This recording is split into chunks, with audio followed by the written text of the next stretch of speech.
I've just had a message from an HR manager. Oh, yeah. She says she's worried that interviews are this is so great, one of the riskiest places for non-compliance. HR isn't always in the room, obviously. It's usually the line managers doing them, and she's seen some pretty questionable questions get asked. Questionable and as in illegal, or questionable as in if you were a superhero, which vegetable would you be? Because those questions are so stupid. I mean, they are. But I think in this case, she probably means compliance and legal stuff. Questions about health, maybe family, about whether or not someone's neurodivergent, all those things that are a bit like dodgy ground. And the manager thinks that they are potentially being like warm and personable, but actually it's a tribunal totally waiting to happen. The do you plan to have children classic question. Oh my God. Of course, the only safe answer being, or well, the employer wants to hear anyway, is no, I plan to devote every waking moment to the company until I die at my desk. I mean, yes, this is a shut shop. We're not doing any business here, right?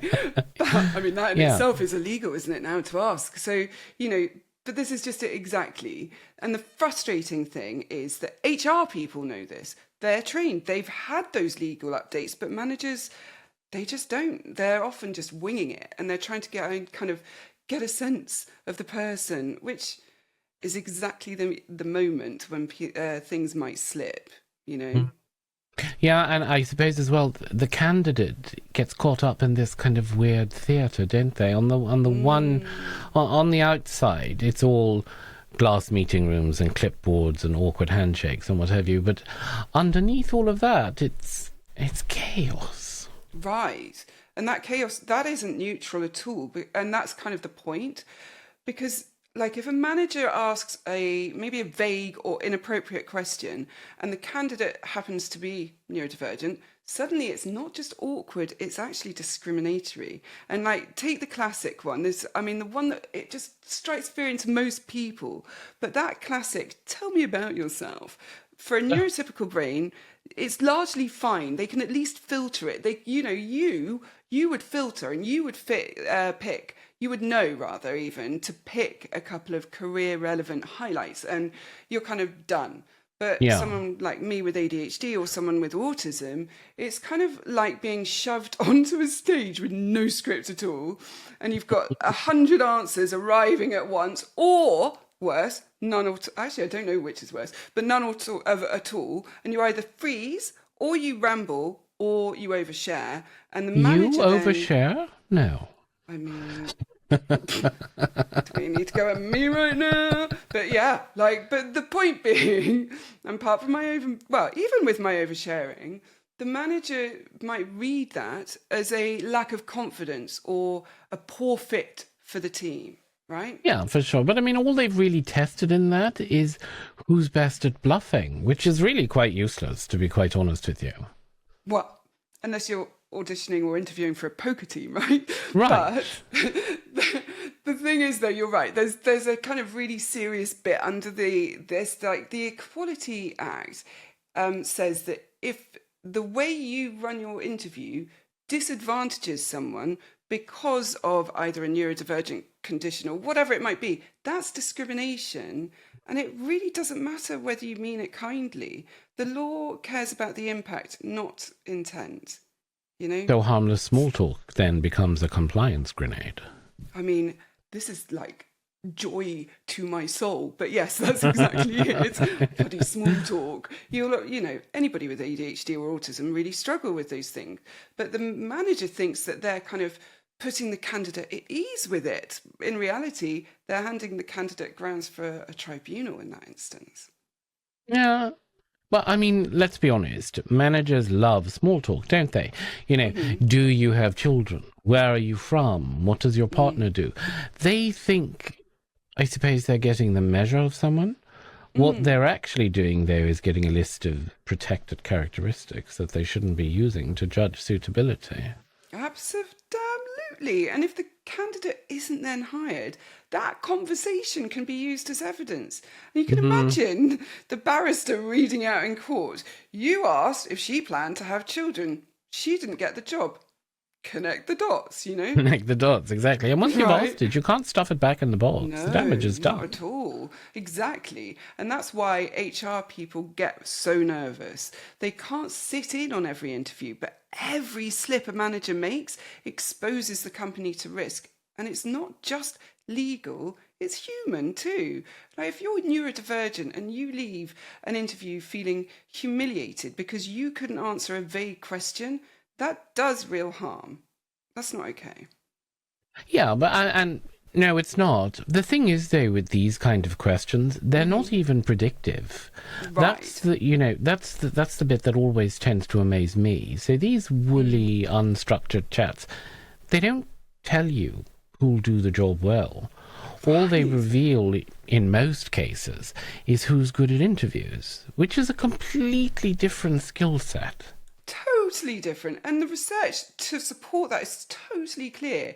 You know, interviews are far more predictive of performance. And you ask every candidate the same job-related questions, score them consistently, and you're going to make better hires. And, I mean, the cherry on top, you're going to be compliant. I mean, Right.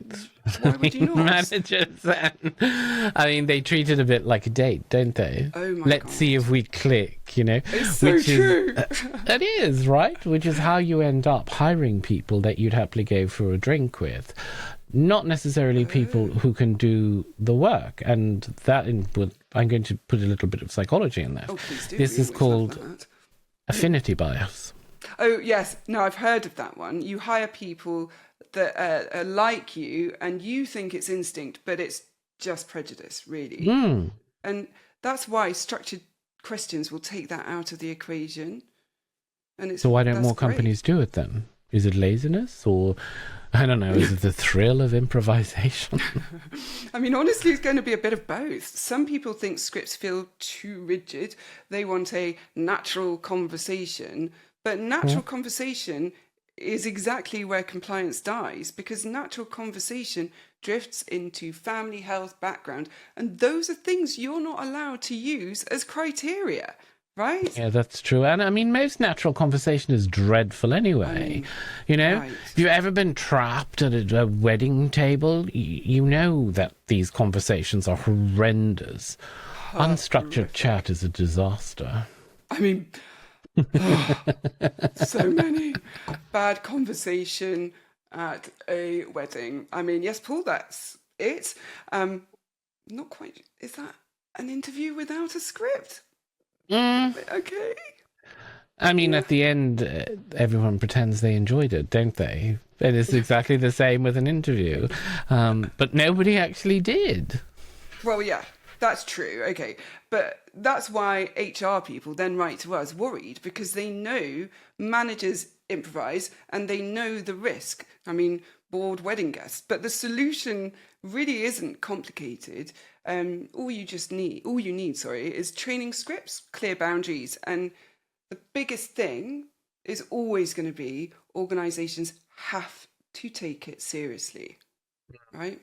And I suppose if they don't take it seriously, then they'll take it seriously when a tribunal lands, you know, or when they get the tribunal summons in the post. Because nothing sharpens a manager's memory for compliance phrasing like sitting in a court with a barrister reading back their small talk to them, you know? God, can you imagine? Just be awful, because that's the thing about it. It's not compliance. It's not optional. You can't just cross your fingers and hope. It has to be built in. Otherwise, you're exposing candidates to harm and your organisation to risk. So I suppose that HR manager is spot on then. Right. Interviews do tend to be the weak spot because HR isn't there. I suppose it's a bit like the Wild West out there, isn't it? Yes, it is really. And I mean, until companies really stop treating interviews like casual chats, that's not going to change, is it? But on the bright side, at least it gives psychologists something fascinating to observe. It's a bit like speed dating, really, isn't it? But with, added discrimination risk. That's not the slogan we're going to go for here. Come for the job, stay for the bias. Oh my God, stop. It's horrific. Sorry. Oh, dear. I mean, well, This is exactly why you're not allowed to run the interviews, isn't it? I do interviews.